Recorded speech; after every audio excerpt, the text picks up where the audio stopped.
Selamat pagi, selamat pagi juga teman-teman. Jadi kami dari kelompok 3 akan membawakan materi untuk pertemuan 11 ini. Sebelumnya, yuk kita semangat, walaupun habis kuis, pasti pusing ya. Tapi nggak apa-apa, kita tambah materi pertemuan 11 kali ini. Nah, pertemuan 11 kali ini materinya insya Allah mudah. Pertemuan 11 akan dimulai dijelaskan oleh Agen Elsa. Agen Elsa, dipersilahkan. Baik, terima kasih Syasha. Yang pertama kita akan membahas tentang konsep dasar teorinya. Jadi di sini lebih banyak membahas tentang definisi dari kapitalisasi dan diskon.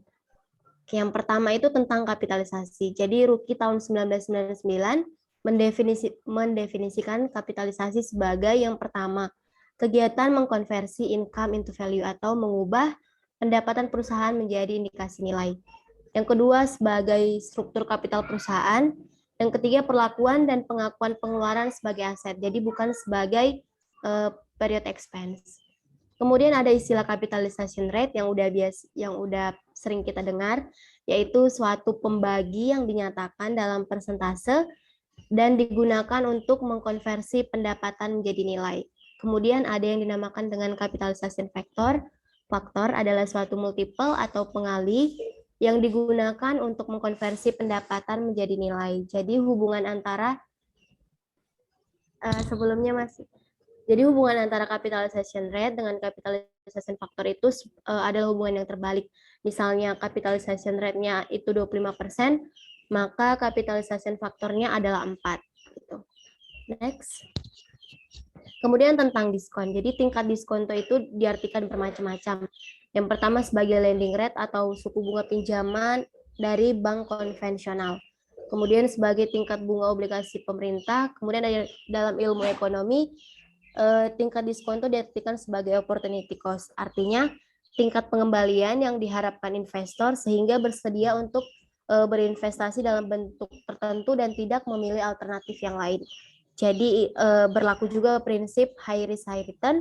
Semakin tinggi tingkat risiko maka semakin besar return yang diharapkan.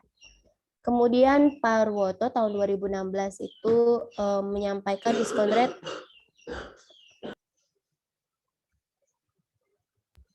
discount rate sebagai biaya kapital atau cost of capital dari suatu bentuk investasi. Next. Jadi secara umum discount rate itu adalah tingkat balikan dalam persen untuk mengkonversi sejumlah uang yang akan diterima di masa mendatang menjadi nilai kini.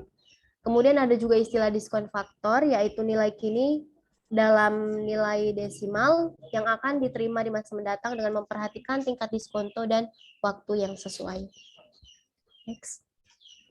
Jadi kesimpulan antara discount rate dan capitalization rate itu adalah suatu tingkat balikan yang digunakan untuk mengkonversi suatu aliran kas yang diterima di masa depan diubah menjadi indikasi nilai saat ini.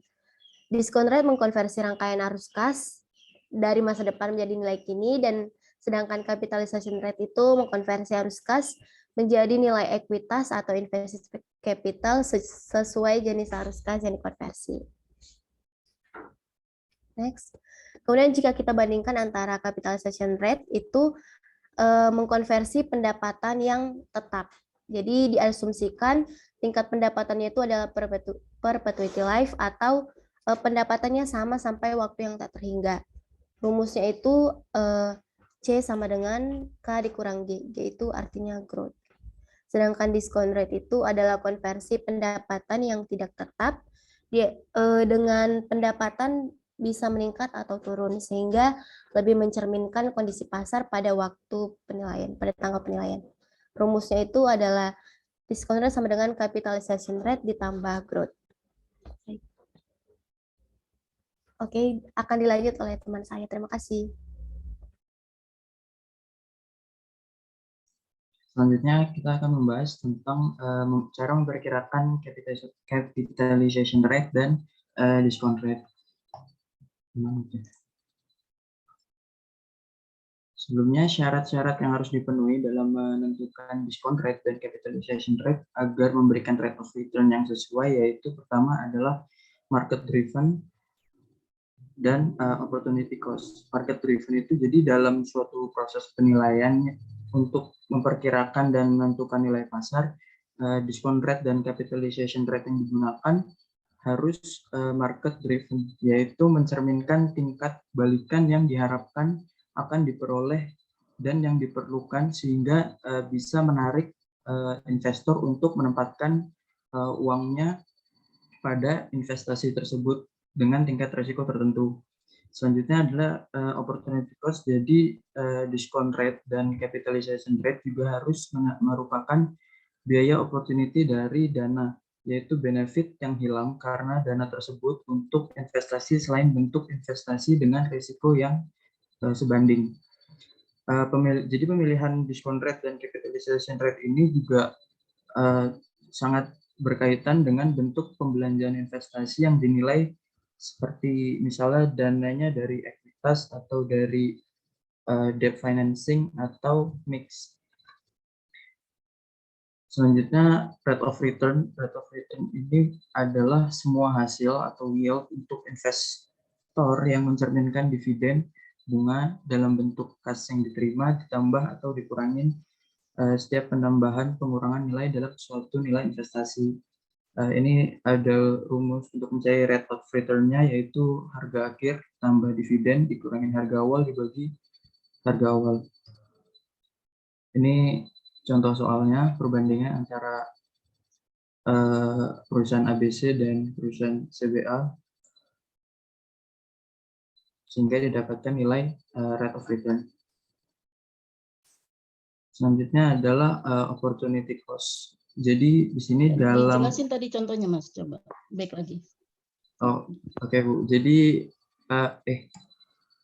bisa dalam perusahaan ABC ini kita pakai harga awalnya 3.000, harga akhir 3.400 dikurangin harga awal, terus ditambah dividen 30, lalu dibagi harga awal lagi biar jadi persentase.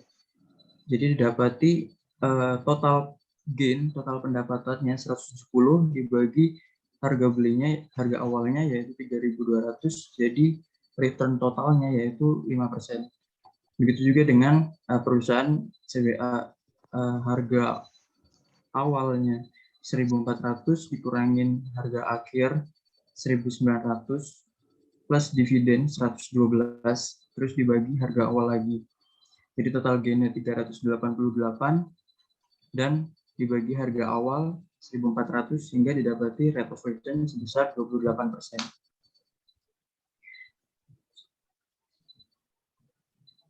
Selanjutnya adalah opportunity cost. Jadi dalam mengkonversi arus kas kalau misalnya dari utang, dari debt, maka biaya yang cara mencarinya adalah dengan menggunakan biaya oportunitas dari utang.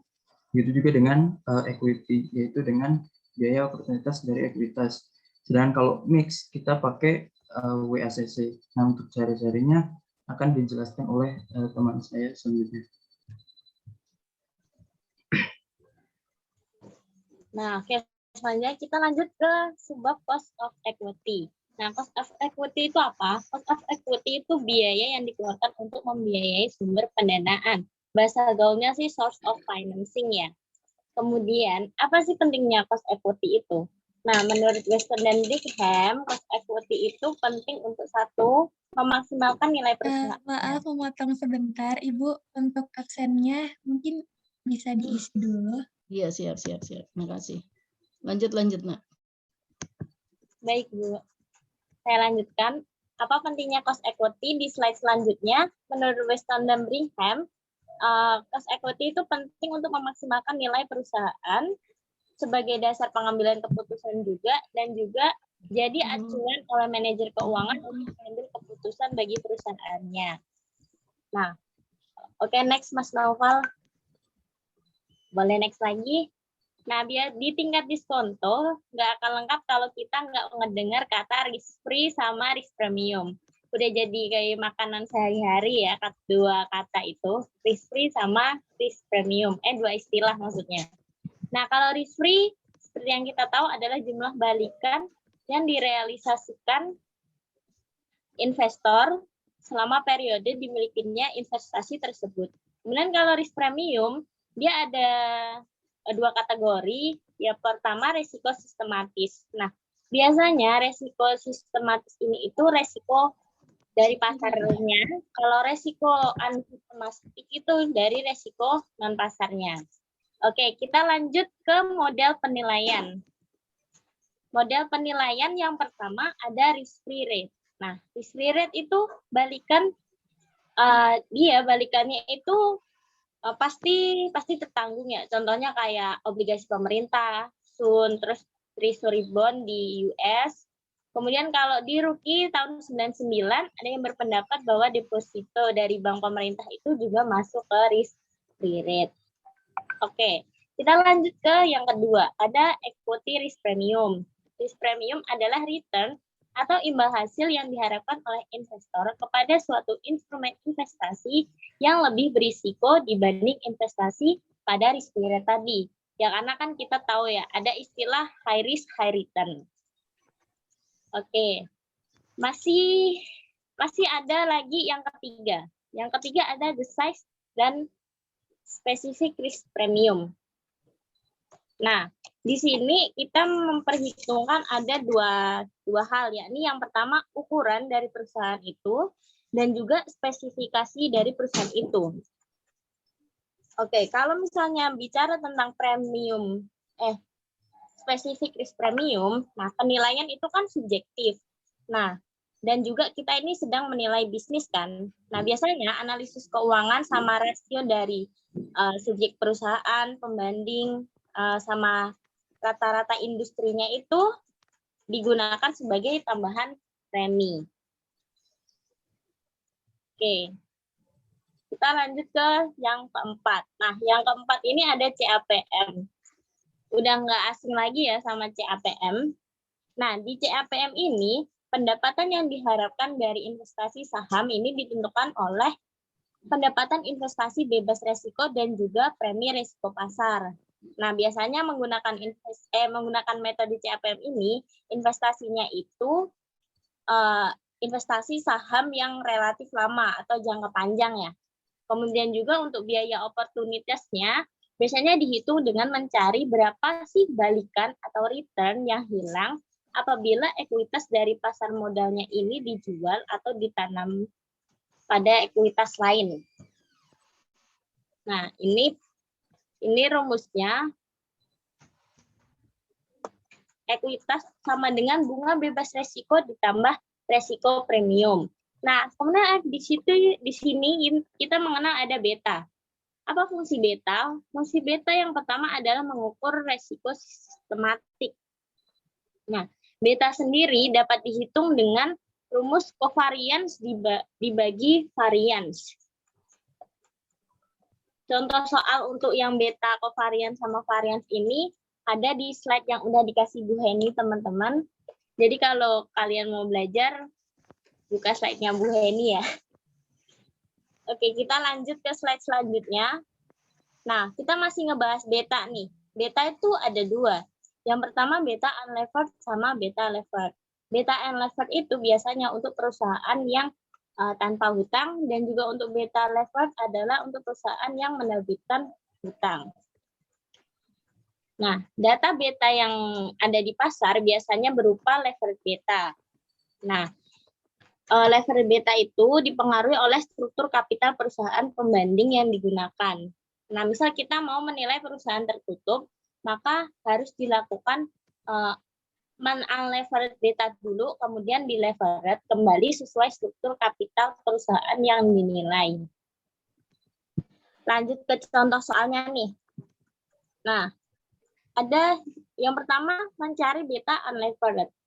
Apa bedanya rumusnya beta unlevered sama beta levered? Kalau di beta unlevered, kita membagi beta levered. Ya, kalau untuk beta leverednya, kita kalikan beta unleverednya. Nah, ini contoh soalnya. Di contoh soal itu, yang kolom kedua, itu kita mencari beta unlevered. Diketahui beta leverednya 1,3. Kemudian ini angka satunya mempermudah aja di Excel. Terus untuk tarif pajaknya diketahui 30%. Kemudian untuk debt-nya, porsi debt-nya 60% dan porsi equity-nya 40%. Dihitung menggunakan rumus beta unlevered, tinggal dimasukin aja. Ketemu beta unlevered-nya 0,634. Kemudian untuk yang mencari beta levered-nya juga sama di kolom ketiga. Cuma beda soalnya, beda angka, tinggal dimasukin juga, ketemu beta levered-nya 0,455. Yang perlu diperhatiin posisi kalau kita nyari unlevered berarti levered-nya kita bagi, kalau kita nyari levered, unlevered-nya kita kalikan. Oke, kita lanjut ke metode kelima. Metode kelima ada DGM. Biasanya kalau DGM ini diaplikasikannya ke perusahaan yang pertumbuhannya itu stabil. Nah, di contoh soalnya, misal perusahaan B itu membagi dividen tahun 2016 sebesar 150. Kemudian harga sahamnya 1.150. Ada perkiraan growth dividen 5%. Maka mencari biaya balikan ekuitasnya, kita cari dulu perkiraan dividen tahun 2017. Maaf ya teman-teman, itu tipe. Tahun 2017 berarti kita kalikan dividen yang dibagi tahun 2016 dikali 1,05. 1,05 ini dari mana? Dari 100% ditambah 5%. Kemudian ketemu 157,5. Nah, kemudian didapatkan biaya balikan atau biaya ekuitasnya. Perkiraan dividen tahun 2017 itu dibagi harga saham 1.150 ditambah dengan 5%. Ketemu 0,186 dibulatkan menjadi 19%. Nah, oke, kita lanjut ke metode yang ke-6. Metode yang ke-6 ini metode mengambil data pasar. Nah, gimana caranya? Diketahui dengan tingkat pertumbuhan perusahaannya 3%. Kemudian PE-nya 4. Maka kalau kita PE-nya 4, cap rate-nya berarti 25%. Kan berarti 1/4 kali 100%. Nah, tingkat diskontonya kita jumlahkan cap rate-nya 25% dengan tingkat pertumbuhannya. Itu untuk metode yang mengambil dari data pasar. Nah, kemudian kita ke metode yang terakhir nih, alternatif lain. Di alternatif lain ini, mengutip dari Ruki tahun 99, biaya oportunitas ekuitas ini sama dengan tingkat bunga hutang perusahaan yang dinilai ditambahkan dengan perkiraan risk equity premium. Nah, selanjutnya di subbab selanjutnya dijelaskan oleh Agendil, silakan. Terima kasih Sasha. Baik, saya akan melanjutkan pembahasan tentang cost of debt atau biaya utang. Lanjut slide-nya. Nah, biaya utang adalah tingkat imbalan yang diminta oleh peminjam saat mereka meminjamkan uang kepada perusahaan. Nah, kita mengestimasi tingkat imbalan yang diharapkan oleh pasar atas utang perusahaan dengan menggunakan nilai yield to maturity dan bukan tingkat bunga kuponnya. Nanti saya akan jelaskan perbedaan keduanya. Lanjut. Nah, asumsi-asumsi sebagai pembatasnya adalah yang pertama, hutang perusahaan dari pasar uang atau sistem perbankan, nilai buku hutang dalam neraca mencerminkan nilai pasar hutang tersebut. Kedua, tingkat bunga untuk hutang mencerminkan nilai pasar tingkat bunga tersebut. Ketiga, tingkat bunga pinjaman dapat dianggap sebagai biaya oportunitas pinjaman. Nah, itu dia asumsi-asumsinya. Nah, ini dia. Sebenarnya cost of debt ini ya ini after tax cost of debt yang terdiri dari yield yang harus kita cari terlebih dahulu atau biasanya sudah diketahui di soal. Kemudian jangan lupa kita sesuaikan dengan tarif pajaknya. Yang komponen pertama adalah yield atau bisa disebut YTM juga, itu rumusnya. Yang pertama kita harus tahu pembayaran kupon untuk obligasi di setiap tahunnya. Nah, pembayaran kupon ini biasanya di soal tidak diketahui, yang diketahui hanya nilai nilai obligasi atau nilai par value-nya harus kita kalikan dengan kuponnya. Kemudian harga obligasi pada saat ini yang komponen P, kemudian komponen PP itu nilai par dari obligasinya. Kemudian ada jumlah tahun. sampai dengan jatuh tempo obligasi. Kemudian ada kenapa harus dikurangi dengan tarif pajak itu? Karena beban bunga hutang adalah elemen yang dapat dikurangkan pada laba sebelum pajak. Jadi untuk memperoleh biaya bunga yang mencerminkan nilai pasar harus dikurangi dengan reduksi yang terjadi pada pajak. Nah, kita lanjut ke pembahasan soal tentang cost of debt ini. Nah, di soal diketahui berapakah nilai YTM suatu utang yang memiliki nilai nominal sebesar $1.000, tingkat bunga kupon. Nah, ini tingkat bunga kupon, bukan YTM. Kemudian jatuh temponya 10 tahun dan saat ini diperdagangkan sebesar $900. Berapakah cost of debt jika tarif pajaknya 30%? Nah, kita identifikasi terlebih dahulu. Jangka waktunya 10 tahun. Kemudian kupon atau interest ini 5%, kemudian par value-nya $1.000, bond value-nya 900, kemudian nah ini, yang komponen C ini pembayaran kupon itu adalah interest dikali dengan par value. Kita dapatkan $50. Kemudian tax rate-nya 30%. Sebentar, Bu. Ada adik saya sebentar. Itu adik apa anak? Adik, Bu. Kok Faiza tahu sih? Ya kan masa anak gitu, Bu. Ya, Faiza nggak tahu sih laki-laki gimana.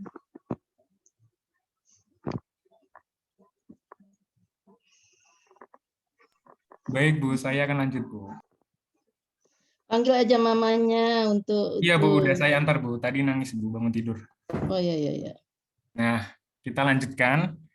Yang kita kan udah identifikasi itu Maaf, komponen-komponennya. ini kelas reguler atau apa sih? Reguler. Bu. Reguler ya. Oke, silakan. Adik, Bu. Adik tadi, adik. Adik ya. Kalau AP biasa saya ngajar bimbing skripsi, ada anaknya, ada istrinya biasa. Oke, silakan lanjut. Nah, kita udah tahu rumus YTM itu ini, kemudian kita masukkan. Nah, sebenarnya yang tricky itu adalah tentang pembayaran kupon ini. Sebagian biasanya lupa cara untuk menghitung pembayaran kupon ini. Nah, kita dapatkan pembayaran kuponnya 50, kemudian ditambah dengan par value, dikurangin bond value itu nilai bond sekarang. Kemudian dibagi waktunya, diper lagi par value ditambah bond value saat ini diper 2. Kemudian kita dapatkan nilai YTM-nya 6,32. Sebenarnya YTM ini bisa dicari dengan rumus cepat di Excel. Kemudian kita tahu kita mendapatkan YTM-nya 6,32, kemudian kita sesuaikan dengan tarif pajak 30%, sehingga didapatkan cost of debt setelah pajaknya 4,42%.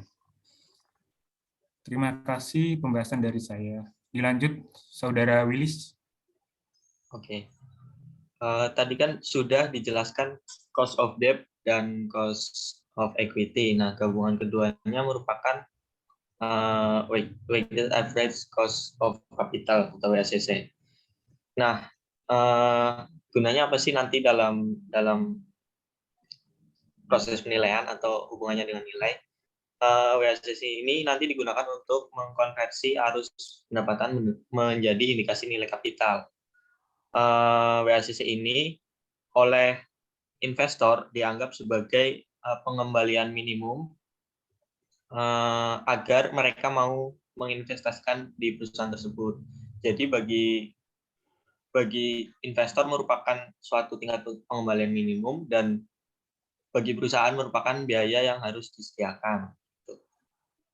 Nah, ini diperoleh tadi dari kombinasi cost of debt dan cost of capital. Next. Formulanya sebagai berikut, yaitu cost of ekuitas dikalikan dengan persentase ekuitas, ditambah dengan persentase ekuitas, kemudian dikali dengan cost of debt dikali 1 min pajak perusahaan yang berlaku dikali dengan proporsi hutang. Next. Contoh soalnya sebagai berikut. Jika biaya ekuitas 30%, tingkat bunga bank 20% dan porsi ekuitas dalam struktur kapital 60%, sedangkan hutang 40%, kemudian pajak yang berlaku 30%, berapa WCC. Nah, dari rumus yang tertulis di atas diperoleh WCC di sini sebagai tingkat diskonto, yaitu sebesar 25%. Kemudian sudah disebutkan awal tadi bahwa tingkat kapitalisasi merupakan tingkat diskonto dikurangi dengan pertumbuhan. Nah, jika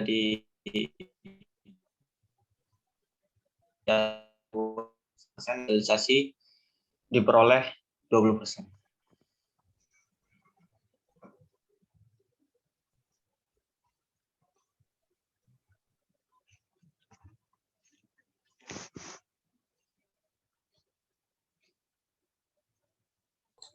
Oke, sekian dari kelompok kami. Terima kasih. Selanjutnya kami kembalikan ke Bu Eni. Oke, terima kasih. Sebenarnya kalian udah overtime 15 menit, tapi nggak apa-apa. Nggak ada kuliah kan ya? Ibu, abis ini Ada, ada Bu. kuliah. Ada kuliah lagi ya Bu. udah. Mungkin bisa. Gini iya. aja, kalau masih ada yang mau ditanyakan, saya memang sengaja letakkan kuis di sini karena saya lihat ini materinya materi mudah, udahlah. Nah ini nanti kalau mau ada yang ditanyakan, ya nanti bisa kita lanjut di PJJ berikutnya, ya. Oke, saya tutup kelas ini. Assalamualaikum warahmatullahi wabarakatuh. Bye bye. Oh ya, yang bimbingan akademis dengan saya, anytime akan saya japri, tapi nggak usah grogi atau apa, nggak masalah.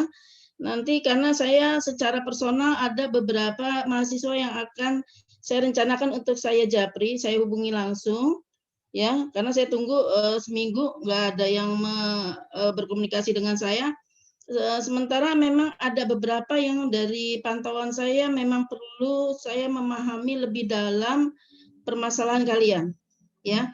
Jadi nanti pada saat kalian saya japri, anggap saya ibu kalian, jadi nggak usah khawatir masalah, nggak ada hubungan antara mata kuliah dengan saya membimbing akademis kalian, nggak ada hubungan ya. Artinya nggak ada hubungan adjustment penilaian saya di mata kuliah dengan permasalahan kalian, oke ya? Bisa ya, nanti anytime di antara kalian saya hubungi. Ya, saya tutup kelas ini ya. Makasih Mbak Tias dan yang lainnya. Yo, bye-bye. Assalamualaikum. Bu. Terima kasih, Bu Bu. izin live ya. Terima kasih, Bu. Yuk.